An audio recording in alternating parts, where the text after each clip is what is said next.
안녕하세요. 저는 올해로 50살이 된 여자입니다.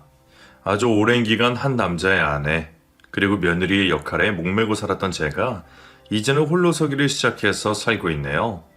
그때는 정말 몰랐어요. 제가 이렇게 될 것이라고는요. 세상 사람들 모두가 이혼을 해도 저는 절대로 그렇지 않을 것이라 생각했거든요. 하지만 사람 일은 한 치 앞도 내다볼 수 없다더니 그 말이 딱 맞는 것 같습니다. 제게 이런 선택을 할 수밖에 없었던 그 기가 막힌 사연을 이제부터 시작해 보도록 할게요. 저는 매우 불행한 어린 시절을 보냈습니다. 엄마는 일찍 돌아가셨고 아버지는 다른 여자와 함께 사느라 저를 친척 집에 맡겨버리셨죠. 공문의 집, 당수간의 제 집 등을 전전하며 그 집의 하늘처럼 일을 했고 남들이 다 누리는 학창시절도 제대로 보내준 못했어요.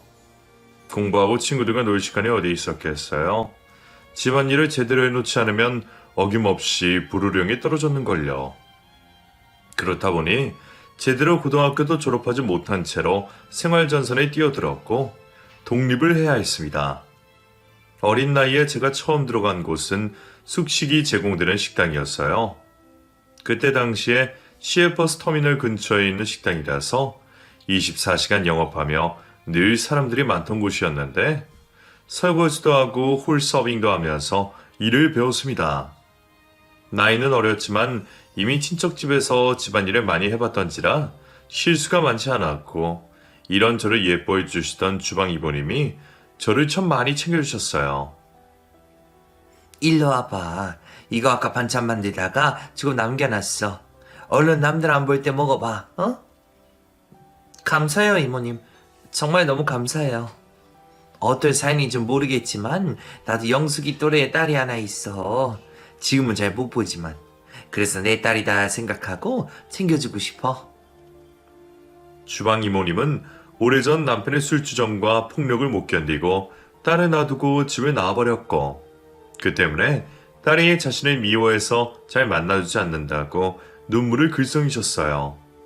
그래서인지 제게 특별하게 많은 사랑을 베풀어 주셨는데 얼마나 감사하던지 저도 아주 많이 의지를 했었답니다. 그런 주방 이모의 든든한 버팀목 아래에서 저는 그 식당에 10년 가까이 있었어요. 그리고 그곳에서 주방 이모님이 갖고 있던 놀라운 반찬 실력을 하나하나 배우게 되었죠. 이모님은 뭐니 해도 먹는 장사가 최고라면서 저보고 꼭 나중에 식당을 운영하라고 조언해 주셨어요. 배움이 짧은 여자가 어디 가서 무시당하면서 일하는 것보다 당당하게 식당에서 능력 있는 사람으로 살아가라고요. 덕분에 저는 이른 나이부터 음식하는 법부터 시작해서 식당의 모든 일들을 다 배울 수가 있었어요. 식당에서 숙식을 하면서 돈을 한 푼 두 푼 아껴가며 저축을 했고 마침내 작은 단칸방과 아주 작은 식당까지 얻을 수가 있었습니다. 그때 아마 제 나이가 30쯤이었을 거예요. 보증금 1,000만 원에 월세 70만 원 하는 오래된 식당을 얻어서 손수 꾸미고 자그마한 것들은 고쳐서 오픈을 했었어요. 그때 예전 식당에서 함께 일하신 이모님이 자신의 일처럼 도와주셔서 그 후로도 자주 찾아뵙고 연락하면서 지냈죠. 가게 일은 생각보다 힘들었어요. 단순하게 종업원으로 일했을 때보다 운영을 해보니 훨씬 더 많은 일들을 해야만 했습니다.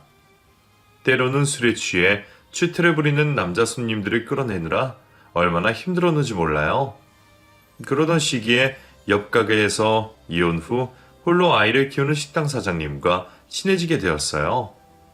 그 사장님은 들락날락 하시며 저를 많이 도와주셨고 저는 그 아이가 너무 예뻐 같이 놀아주기도 했고 밥도 챙겨주기도 했었어요. 저보다 나이도 7살이나 많았던 그분과 친정오빠처럼 잘 지내고 있을 시기에 제 인생을 지옥으로 끌고 간 한 남자를 만나게 됩니다. 제 식당에 식자재를 대주는 남자가 작정하고 저를 소개시켜 주었나 보더라고요. 저는 영문도 모르고 있었는데 어떤 남자가 제 식당에 찾아오더니 처음 뵙겠다고 하면서 정중하게 인사를 하는 거예요. 안녕하세요. 김영식이라고 합니다. 말씀 많이 들었어요. 젊은 나이에 벌써 식당 사장님이시라니 능력 있으시네요. 네? 아, 누구세요? 식사하러 오신 거 아니세요? 식사하러 온 건 아니고요. 저 그쪽 소개받으러 온 사람이에요. 이 식당에 식자재 납품해주는 사장님이 너무 멋진 여성분이 계시다고 한번 찾아가 보라고 하셨어요. 저는 들은 얘기가 하나도 없는데. 저 여기 이렇게 계속 세워두실 거예요? 기왕 왔으니 손님이라 생각하시고 그냥 밥이라도 한 끼 주세요, 그럼. 아, 네네. 여기 일단 앉으세요. 순간 머릿속이 하얘졌어요. 남자를 소개받은 일이 태어나서 처음이었는지라 어떻게 해야 할지도 몰랐고 주방에서 실수로 그릇까지 깰 정도로 정신없이 준비했던 것 같아요. 나이 30이 넘도록 너무 힘들고 어렵게 사는지라 제 인생에서 연애를 할 수 있다고는 생각지도 못했어요. 그냥 그렇게 열심히 돈이나 벌어서 살자 하고 단념하고 있었는데 그렇게 갑자기 한 남자가 제게 불쑥 다가온 겁니다. 그 남자는 그날 제가 차려준 밥이 너무 맛있다고 하면서 다음 날에도 그 다음 날에도 계속 저를 찾아왔어요. 오늘도 어제랑 똑같은 밥 한 끼만 주세요. 너무 맛있어서 도저히 집밥은 못 먹겠다니까요. 저희 엄마가 또 음식 솜씨가 그렇게 좋지는 않으시다 보니 견죽 좋게 웃으며 제게 말을 하던 그 남자를 저는 거부할 수가 없었어요. 계속해서 그 남자가 제 식당에 찾아오는 것을 보고 옆 가게 사장님은 은근히 저와 거리를 두려고 하시는 것 같더라고요. 그 아이 역시 예전처럼 제 가게에 자주 오지도 않았고요. 나중에 얘기를 들으니 혹시라도 제 앞길에 방해가 될까봐 그랬다고 하더군요. 김영식이라는 남자는 꽤 적극적으로 제게 접근을 했고 저는 정말 가랑비에 옷 젖듯이 그 남자와 연인이 되어 있었어요. 그때는 왜 그렇게 순진했는지 남자가 저를 좋다고 하면 그냥 당연히 연인이 되고 결혼을 해야 하는 줄 알았어요. 그 남자는 제 첫사랑이 되었고 제 인생의 첫 남자가 되었습니다. 식욕도 좋았고 남자로서의 잠자리 욕심도 많았던 남친은 결국 저를 연애 5개월 만에 임신시켜버렸고 가게를 접고 그 남자와 결혼을 하게 되었죠. 남친의 집에 처음 인사를 드리러 갔을 때가 정말 인상적이었어요. 연세가 지긋하신 두 노인의 부부는 저를 위아래로 힐끔힐끔 쳐다보시더니 말씀하셨어요. 고하나 다름없는 아가씨가 어디 욕심도 많지. 내 아들을, 어휴. 나는 정말 우리 아들 곱게 키웠어요. 아가씨는 상상도 하지 못할 만큼. 부모 사랑도 못 받은 여자가 어딜 감히 우리 아들이랑 결혼을 한다고 욕심을 부리는지 원. 어머님, 저 잘할게요. 두 번째 부모님처럼 생각하고 잘 모실게요. 정말 잘할 수 있어요. 제게 모멸감을 주는 두 분의 태도에도 저는 저의 진심을 다해 말씀드렸어요. 부모님이 없었으니 이제라도 이렇게 시부모님을 갖게 된 것에 감사한다고 하면서요. 그때는 그렇게 하는 것이 당연한 며느리의 도리인 줄 착각하고 있었습니다. 하지만 사람이 착하면 무시당한다고 결혼을 해서도 단 한 번도 시부모님한테 예쁨을 받아본 적은 없었어요. 남편은 결혼을 해서 1년도 되지 않아 다니던 직장을 그만두고 쉬어야 한다며 이곳저곳을 떠돌아다니며 낚시를 한다고 갔고 하나 있는 손위 시누이는 경제적인 여력도 없으면서 카드만 펑펑 쏘대는 대책 없는 인간이었죠.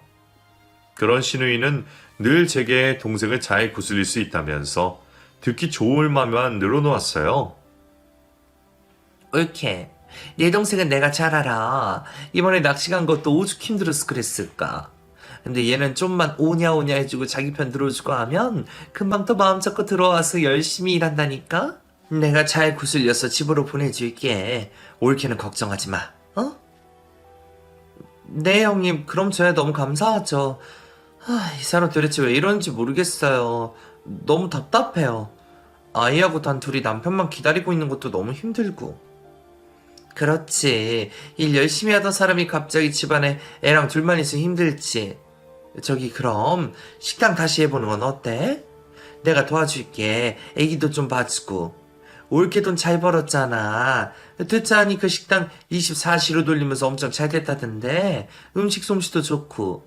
다시 시작해봐봐. 그래야 우울증도 안 걸리고 좋다니까? 그래도 아직은 아이가 너무 어려서 제가 몸도 좀 회복이 안 된 것 같고. 그러니까 내가 도와준다잖아. 내가 홍보도 해주고 애기도 봐주고 가끔 식당에 나가서 일도 도와주고 할게. 그럼 되잖아? 가족 좋다는 게 뭐니, 안 그래? 그쵸? 그래 주시면 저야 감사하죠? 저기 그래서 말인데 내가 일단 내 동생 만나서 집에 들어오게 할 테니까 나 돈만 좀 꺼주라. 이 자식 만나러 가려면 고속버스비도 필요하고 밥값도 필요하고. 그런데 알다시피 내가 지금 사정이 한 100만 원만 빌려주면 내가 이 자식 만나서 바로 집에 들어오게 할게. 신우이의 말에 저는 비상금으로 숨겨놓은 100만 원을 빌려주었어요.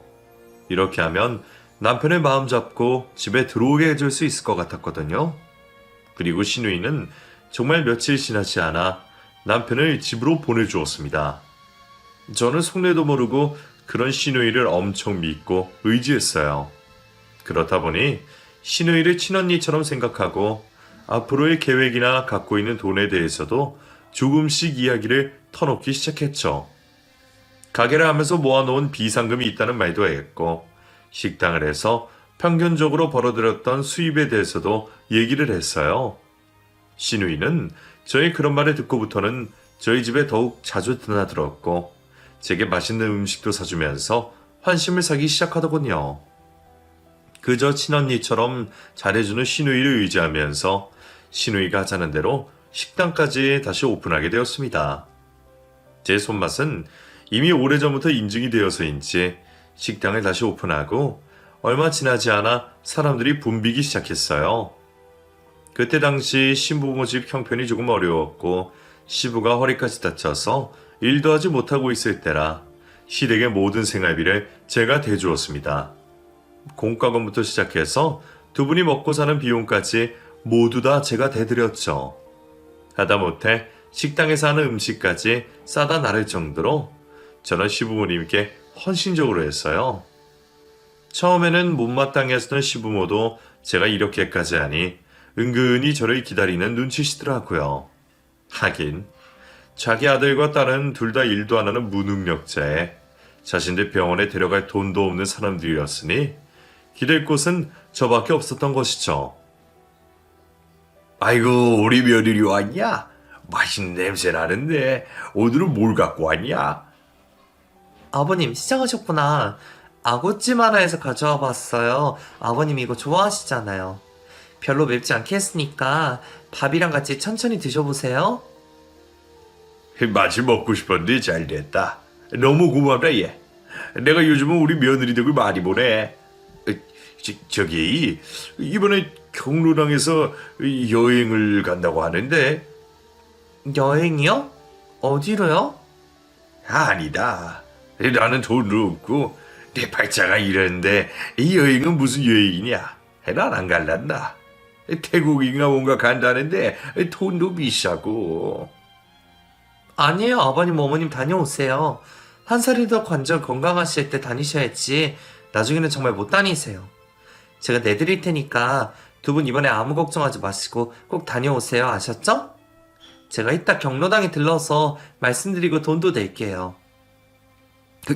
그래? 그게 정말이냐? 아이고야, 고맙다. 고마워. 시부모는 일은 하시지 못하셨지만 이곳저곳 단단히쉬는 곳이 없을 정도로 활발하게 활동하셨어요. 저는 그런 시부모에게 돈을 다 대드리면서도 단 한 번도 불평하지 않았습니다. 시부모님도 제 부모님이나 마찬가지로 생각했고 그게 당연한 것이라고 생각했거든요. 시부모 동네 어르신들은 천사 같은 며느리라고 효부가 따로 없다면서 칭찬을 해주셨어요. 저는 그런 동네 어르신들과도 항상 잘 지냈고 경로당에 갈 때에도 절대로 빈손으로 간 적이 없었죠. 아이는 저를 닮아서 그런지 책임감도 강하고 때를 잘 쓰지도 않았어요. 시누이가 바쁘고 남편도 집에 없으면 식당에서도 저를 잘 기다리고 있었고 손님들이 있을 때는 함부로 큰 소리를 내며 뛰어다니지도 않았죠. 종이접기나 색칠 공부를 하면서 얌전하게 저를 기다리고 있는 아이를 보면 정말 무슨 일이 있어도 이 아이는 꼭 지켜줘야겠다고 다짐을 하게 되었습니다. 그래서 여러 가지 힘든 일이 있었을 때에도 아이를 생각해서 꾹 참았던 것 같아요. 특히나 남편은 이런 저희 식당을 보고 다시 일을 할 생각은 하지도 않더군요. 그저 집에서 빈둥대면서 놀다가 오후쯤 제 식당으로 와서 용돈을 타가기도 하는 생활로 점차 정착을 해나갔습니다. 더 웃긴 건 신우이가 주로 카운터 쪽에 서 있었는데 제 남편이 오면 자기 마음대로 카운터에서 돈을 뺏어주는 거예요. 속으로 욕을 하면서도 손님들이 있으니 아무 말 하지 않고 넘어갔는데 점점 그 액수는 커져갔고 특히 제가 없을 때에도 몰래 카운터에 손을 대는 것 같은 느낌이 들더라고요. 신우이는 자기도 잘 모르겠다면서 제 남편에게 책임을 전가했고 남편은 늘 술에 취해서 소리를 지르는 동에 제대로 된 대화도 나누어 보지 못했었습니다. 그래도 그때를 생각해보면 신우이가 제 곁에서 많은 위로가 되었던 건 사실이에요. 옳게 답답하지. 내 동생이지만 정말 밥맛이다, 그치? 그래도 어쩌겠어. 아이까지 낳고 사는데.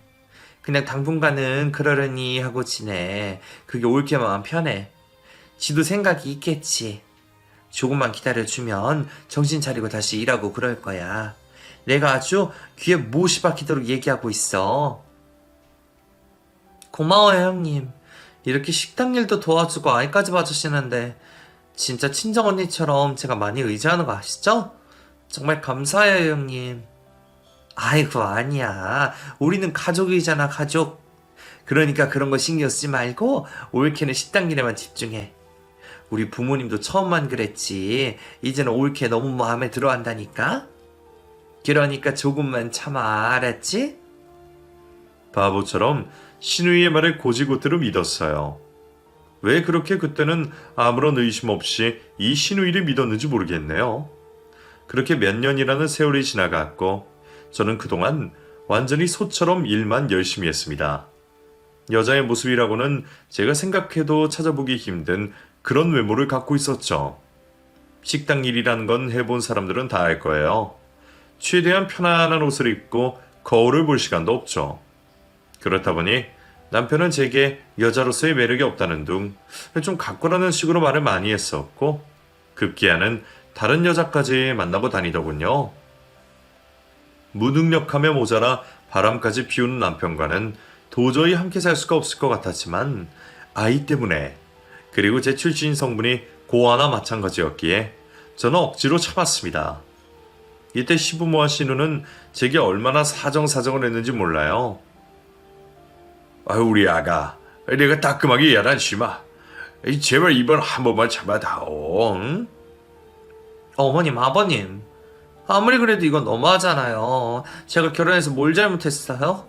수출한 일만 하고 돈 갖다 드리고 애 키우고. 저는 제 화장품 하나 사지도 않고 그런다고요. 어머님 잘 아시잖아요. 그래. 내가 알지. 누가 알겠어. 다 알아. 내가 이놈의 자식 오면 아주 호되게 야단칠 테니까 이번 한 번만 네가 눈 딱 감고 넘어가주면 안 되겠니? 맨정신이 아니라 맨날 술에 취해 있으니 그런 거 아니겠니? 남자들은 술에 취하면 짐승이 된다고 하니까. 그렇게 몇 번이고 저를 설득하는 통에 저는 또다시 참고 견뎠습니다. 마음속으로는 이혼을 하고픈 마음이 굴뚝 같았지만요. 야속하게 세월은 그렇게 흘러만 갔습니다. 솔직하게 말씀드리면 남편과의 잠자리는 안 한 지 아주 오래되었고 집에서의 남편 모습은 거의 술에 취해 욕설을 하는 모습뿐이었어요. 하루하루의 고된 식당 일을 아는지 모르는지 신우와 시부모님은 허구한 날 제게 생활비 타령만 해대는 지치는 날들의 연속이었습니다. 그러던 어느 날 갑자기 시모에게서 다급한 목소리로 전화가 온 거예요. 빨리 와보라고 하시며 아버님이 뭔가 이상하다고 하셨어요. 저는 술에 취해 잠이 들어있는 남편을 대신해 혼자 택시를 타고 시댁으로 향했고 갑자기 온몸이 마비가 되어 움직일 수 없다는 시아버님을 보고 화들짝 놀랐죠. 얼른 병원에 가보자고 하는 제 말에 시모는 당장에 예약도 안 되고 응급실에 가봤자 전문 의사도 없다고 하시면서 여유 있게 큰 병원에 예약을 하자고 말씀을 하시더라고요. 어머님, 그래도 당장 가보는 게 좋지 않을까요? 아버님이 이렇게 꼼짝도 못 하시는데. 아유, 여기는 시골이라서 돌팔이 의사도 많고 그래서 못 믿어. 네 신우가 큰 병원 예약해둔다고 했으니 그때 가서 정밀검사 받아볼 거니까 걱정 마이 거라. 아유, 그나저나 내 몸이 안 좋은데 누가 병간호로 하려나? 애미야, 너 식당은 네 신우한테 좀 보라고 하고 네가 와서 네 시애비 좀 병간호 해주면 안 되겠니? 네? 아, 그럼요. 그래야죠, 어머님. 제가 그렇게 할게요. 아버님도 제 아버지나 마찬가지신데. 역시 우리 며느리뿐이구나. 내가 몸이라도 성하면 좋으련만 이 허리도 안 좋고 이 어깨도 안 좋고 해서 말이다.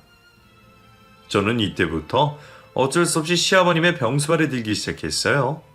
잘된 식당은 시누이와 남편이 봐줄 테니 저보고는 몸을 전혀 움직일 수 없는 시아버님 병수발에 집중하라고 했죠. 특히 시아버님은 제가 만들어드리는 음식도 좋아하신다고 하면서요. 저는 그 말만 철석같이 믿고 혼신의 힘을 다해 시아버님의 병수발을 하기 시작했습니다. 시아버님은 몸이 불편해서 그러신지 유난히 짜증을 많이 내셨고 점점 그 횟수는 늘기 시작했어요. 처음에는 밥을 제대로 차려달라고 하시더니 시간이 지날수록 건뜻하면 제게 이 집에서 나가라고 소리를 지르셨죠. 아버님, 왜 자꾸 저를 나가라고 하세요? 제가 갈 데가 어디 있다고. 저는 아버님, 어머님을 제 부모님처럼 생각하고 모시고 살아왔어요. 아시잖아요. 그런 년이 내가 지금 아프니까 밥에다가 이상한 걸 타? 밥맛이 왜 이따위야? 아니에요, 아버님 오해하지 마세요. 전혀 아니에요. 그런 생각하지 마셔요. 아니 이게 뭐가 아니야? 그렇게 하기 싫으면 당장 나가라 당장. 나는 이런 대접 받으면서 살고 싶지는 않다. 흥분을 하시며 제게 나가라고 하시는 시아버지 때문에 힘든 적이 한두 번이 아니었어요. 그러면서도 저는 집 청소부터 시작해서 반찬 만들기, 거동 못하는 아버님 똥기저귀까지 갈아야 했습니다. 시모는 몸도 안 좋으시다면서 뭐가 그렇게 바쁘신지 단 하루도 집에 붙어있는 날이 없으셨죠. 가끔씩 피곤하다고 하시며 방 안에 누워만 계시는 시모 때문에 저는 혼자서 온갖 집안일을 다 했어요. 하지만 그럼에도 제게 단 한 번도 칭찬을 하시지는 않았죠. 오히려 말도 안 되는 걸로 트집을 잡으면서 저를 이 집안에서 내쫓으려고 작정을 한 사람 같았어요. 예, 이거 제대로 닦은 거 맞니? 이게 무슨 냄새야? 식당 한다는 애가 이렇게 부엌일을 엉망으로 하고. 네? 아니에요, 어머님. 이거 여기 그릇이 원래 좀 그래서. 뭐가 어째? 네 시아버지가 저렇게 몸도 까딱 못하고 거동 불편하니까 아무거나 먹게 했다는 신부 아니야? 너 그렇게 마음에 안 들면 당장 이 집에서 나가거라, 당장. 어머님, 왜 자꾸 나가로만 하세요? 그런 거 아닌 거 잘 아시잖아요. 뭐야? 아니 네가 식당에서 생활비 좀 줬다고 지금 이런 식으로 생색내는 거냐? 이게 아주 보자 하니까 아주 건방지구만. 가정교육 못 받은 티를 여기서 내내 아주. 이래서 고아 같은 너 같은 애는 받는 게 아닌데. 너 그런 식으로 우리 무시할 거면 당장 나가라고. 이 집에서 당장. 늘 이런 식의 대화는 끝이 나지 않았어요. 제가 아무리 열심히 노력을 해도 절대로 해결되지 않더라고요. 오히려 제가 가까이 다가가면 갈수록 제게 더하는 것 같이 느껴졌습니다. 그럴 때 제게 시누이는 슬슬 저를 구슬리면서 새로운 인생을 찾아보는 것도 괜찮다고 했어요. 저기 올케, 시아버지 병수발하기 힘들지 않아? 요새 같은 세상에 누가 그렇게 해? 똥기저귀까지 갈아주고. 나름 절대 못해. 생각해보면 내 동생도 정말 말도 지지리도 안 듣잖아. 그래서 말인데 이제라도 옳게 새 인생 찾아보는 건 어때? 네? 새 인생이라뇨? 아니, 아직 올게 젊고 식당하니까 능력도 있고, 그러니까 올게 사랑해주는 남자 만나면 어떻냐고. 그게 무슨 말씀이에요, 형님? 아니, 한번 생각해봐. 올게 인생도 소중한데 계속 이렇게 살면 너무 안타까워서 내가 하는 말이야. 같은 여자인 내가 봐도 정말 안쓰럽거든. 내가 올게 좋아하는 거 알지? 친언니 같아서 하는 말이라니까. 아니에요, 형님. 힘들어도 저 지금 부모님 시중 들면서 애 아빠랑 가정 지키는 게 중요한 것 같아요. 시누이까지 저를 자꾸 나가라는 식으로 말을 하니 조금 이상하긴 하더라고요. 분명히 이럴 집안이 아닌데 말이죠. 계속 뭔가 얹힌 것 같은 느낌을 가지고 시댁으로 매일 출퇴근을 하며 시부의 병수발을 들던 어느 날 드디어 터질게 터지고 말았네요. 그날은 시아버지가 좋아하는 아구찜을 맛있게 만들어서 드렸는데 한입 드시던 시아버지가 노발대발하시면서 제게 화를 내시더라고요. 야, 이걸 먹으라고 만든 게냐? 이 맛이 이게 뭐냐? 이 도대체 아픈 시아버지는 이런 거 먹고 돼지라는 거냐? 아버님 아니에요. 이거 이전이랑 양념 똑같이 해서 만든 거예요. 제가 다시 떠먹여 드릴게요. 해보세요, 아버님. 됐다 됐어. 이년이 아주 내가 못 움직이라고 무시하네 무시해. 아이고 세상 말세다 말세요. 이렇게 할 거면 당장에 나가라고. 나가라니까. 여기서 억지로 참지 말고 나가라고. 아니에요, 아버님. 아니에요, 정말. 왜 자꾸 그러세요? 자꾸 왜 나가라고 하시는 거예요? 이 똥이나 치워라. 기저귀 빨리빨리 안 갈아주냐? 너 나 지금 무시하냐? 이 니년이 혹시 남자가 생긴 거냐? 그래서 이 노인네 병수발하기 싫어서 그러는 거지? 새 살림 차리려고 하는 거 내가 모를 줄 알아? 시아버님은 정말 막무가내로 화를 내시었고 급기야는 저의 바람까지도 의심하셨습니다. 미쳐버릴 것 같은 억지에 저는 눈물이 났지만 제 모습을 보는 시아버님은 꿈쩍도 하지 않으시고 오히려 저를 몰아세우기 시작하셨어요. 그래, 억울하구만. 눈물이 날 정도로 억울해. 그럴 거면 오지 말거라. 당장 이 집에서 나가고 앞으로는 내가 되시든지 말든지 오지 마.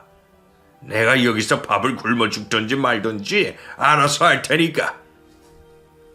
시아버지의 말이 끝나기가 무섭게 시어머니가 들어와서 함께 저를 공격하셨어요.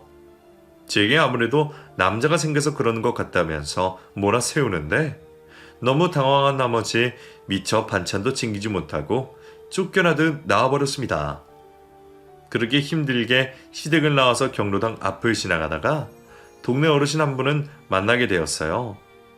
평소에 저를 아주 많이 예쁘다고 해주시는 분이기에 정자에 앉아 이 얘기 저 얘기 나누었죠. 제가 눈물로 흘리는 것을 보고 세상에서 가장 착한 효부라고 칭찬해 주시며 자기 며느리로 삼았으면 좋겠다는 말까지 해주시면서 제 손을 잡아주시더군요.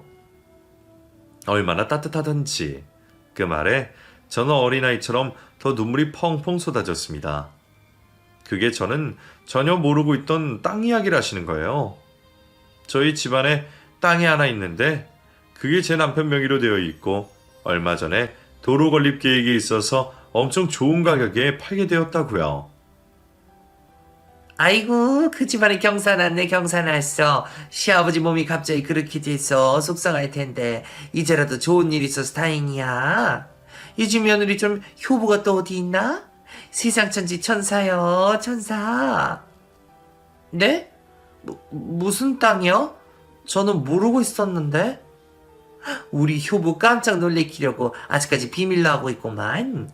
조금만 기다려봐. 고생 끝에 낚이 온다고 엄청 좋은 일이 있을 테니까. 그동안 식당하고 애 키우고 시부모 생활비까지 보태주느라 얼마나 고생이 많았어.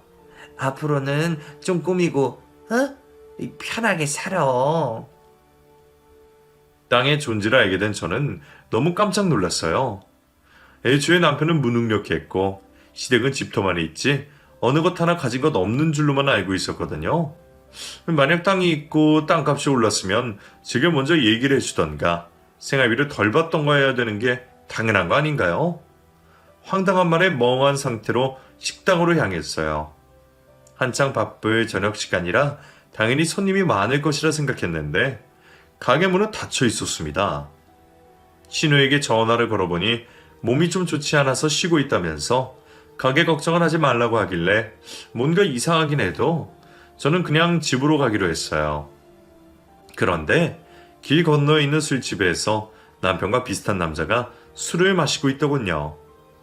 천천히 그쪽으로 다가가면서 가까이에서 얼굴을 확인해보니 거기에는 신우와 남편 그리고 낯선 여자도 한 명 있었어요. 짙은 화장과 짧은 치마, 화려한 헤어스타일한 여자인데 제가 보기에 남편보다 두세 살은 많아 보였습니다.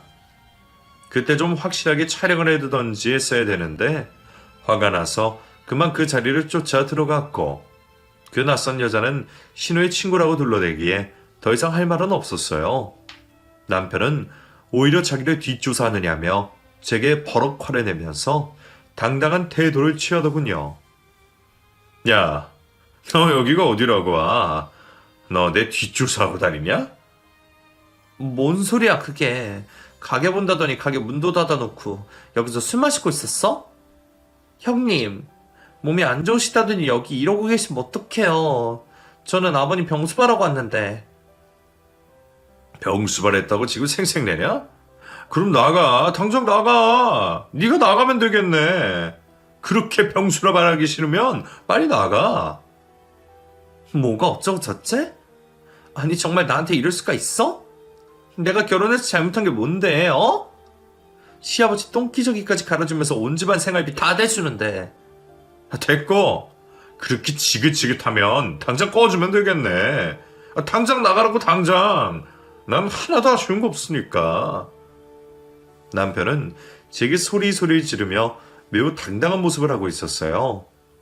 제가 도대체 무슨 잘못을 했길래 온 집안 식구들이 저보고 나가라고 하는 것인지 그때는 이해할 수가 없었죠.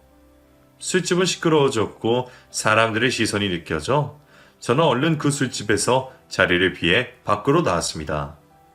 아무리 생각해도 뭔가가 이상한 느낌이 들었었는데 그 순간 시댁에서 두고 온 반찬이 생각이 나더라고요. 시모는 분명히 당일치기 관광을 다녀왔었을 거라며 반찬을 챙기지 못할 것 같았거든요. 반찬을 냉장고에라도 넣어두려고 저는 다시 시댁으로 향했어요. 시부가 주무시고 계실 것이라고 생각하고 조용히 현관문을 열려고 하는 그때 방 안에서 시모와 시부가 하는 이야기를 듣게 되었습니다. 아니 저녀는 비도 좋아. 지 시아버지 똥기저귀까지 갈면서도 왜 안 나가고 버틴대? 아유 아주 징글징글하네. 저리서 고아고아하나 봐. 칠기년. 내가 아주 답답해 미쳐버리겠다. 이 병자처럼 하루 종일 누워만 있으려니 삭신이 얼마나 쑤시는지. 아까는 깜빡하고 벌떡 일어날 뻔했다니까. 이런 짓도 오래 하다간 진짜 병자 되겠어. 예미는 아직 땅 얘기 모르지? 혹시 그년이 그거 알고 돈 받으려고 버티는 거 아닌가 몰라. 우리 아들은 애초에 그년이나 애정도 없고 꼴도 보기 싫다는데 빨리빨리 나가지. 아유 칠긴년. 아유. 그래도 조용히 해, 이 옆에 내야. 혹시 동네 사람들 지나가다가 듣기라도 하면 어쩔라 그래.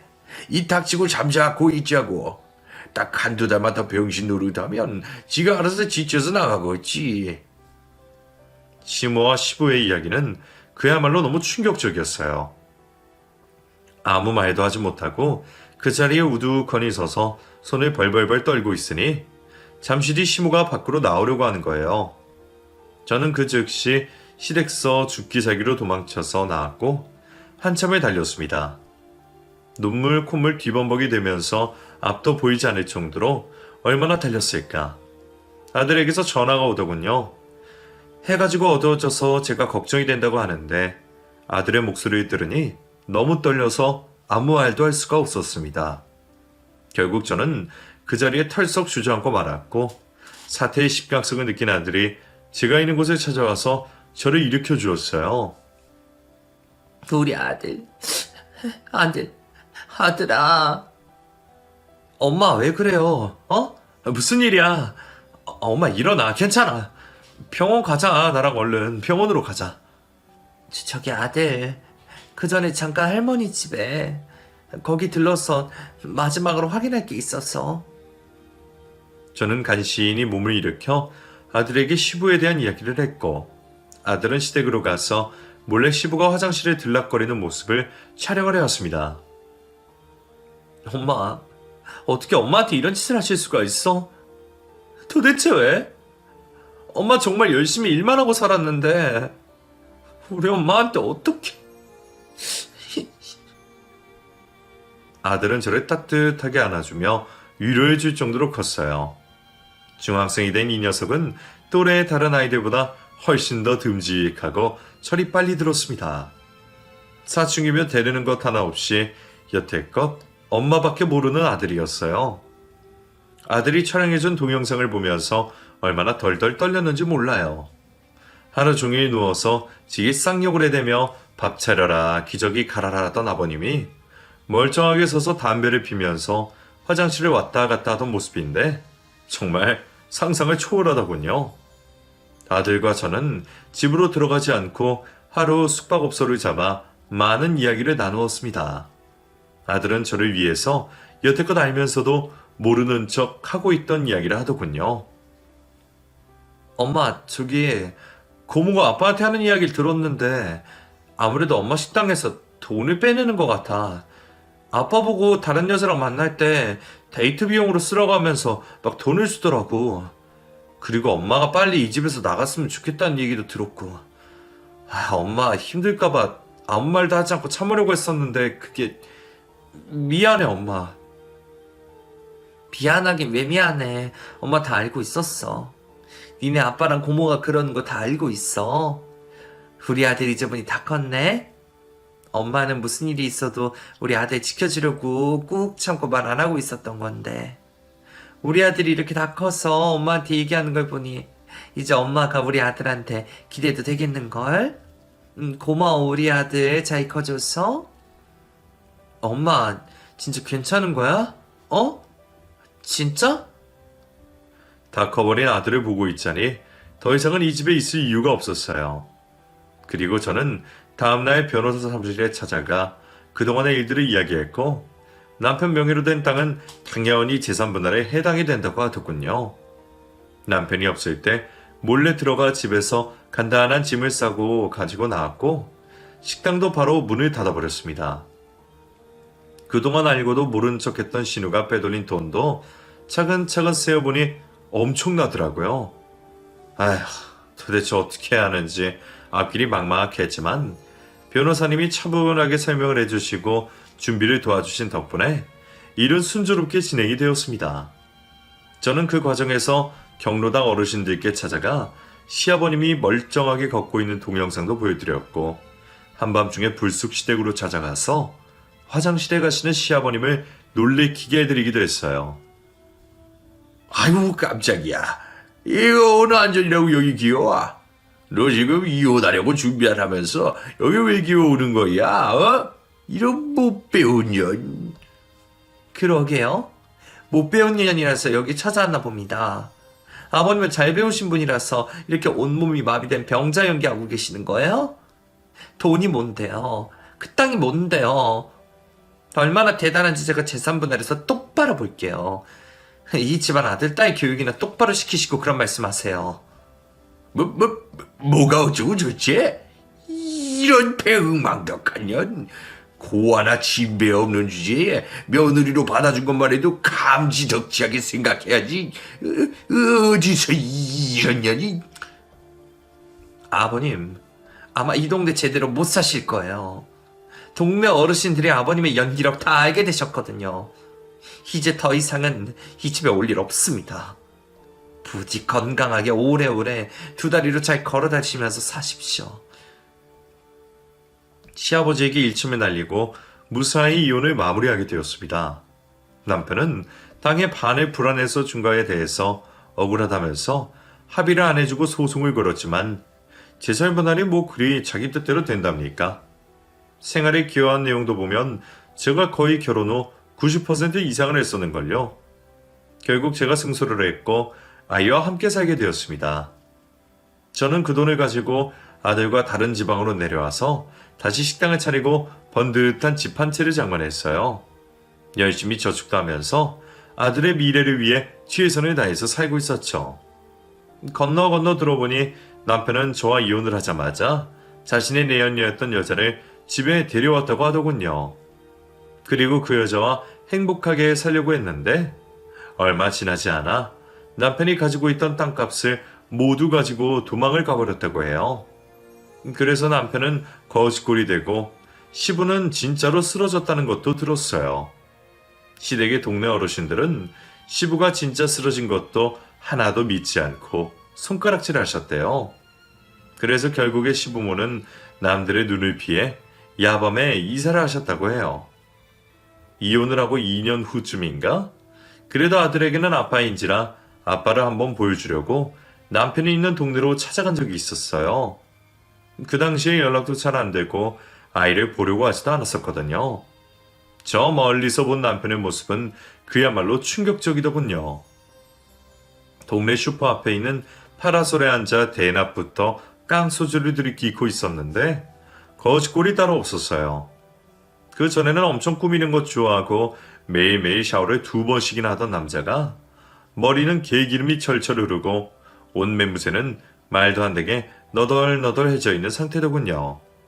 슈퍼 주인은 남편에게 다가가 잔소리를 하며 얼른 가라고 했고 남편은 먹다 남은 소주병을 들고 비틀거리며 저 골목 끝 어디론가 향했습니다. 그것이 제 남편을 본 마지막 모습이었어요. 아들은 그런 아빠의 모습을 보고 많은 생각을 했다고 하더군요. 엄마, 우리 아빠 정말 왜 저러고 있는 걸까? 그렇게 힘들었으면 왜 엄마한테 그런 짓을 해? 진작에 잘했어야지. 왜 그렇게 가까이에 있는 소중한 사람을. 엄마, 그래도 나중에 우리 아빠 고쳐주자.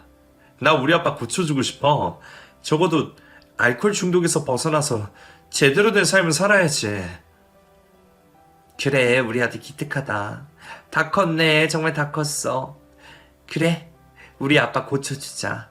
분명히 아빠도 네가 찾아가면 좋아하실 거야. 엄마, 근데 지금은 나도 조금 힘들고 아주 조금만 시간을 주면 가능할 것 같아. 아들은 그래도 아빠이니까 나중에 자신이 찾아와서 알코올 중독을 해결할 수 있는 기간에 보내드리고 싶다고 하며 눈시울이 붉어지는데 지켜보는 제 가슴도 많이 아팠습니다. 사람의 일은 정말 아무도 모르는 것 같아요. 저처럼 무조건 참고 최선을 다해도 자신의 힘으로는 되지 않는 일들이 이 세상에는 너무나 많은 것 같습니다. 그러니 무조건 참고 사는 것이 정답은 아니라고 생각해요. 제가 그토록 중요하게 생각했던 가족이라는 울타리도 이렇게 산산이 비참하게 조각이 나버린 것을 보면 말이죠. 혹시라도 힘든 일을 억지로 참아가며 가정을 지키려고 노력하는 분들이 계시다면 제 사연을 들으시고 조금 넓게 생각해 보셨으면 해요. 때로는 자신의 생각이 정답이 아닐 때도 있으니까요. 제 사연은 여기까지입니다. 끝까지 들어주셔서 감사드려요.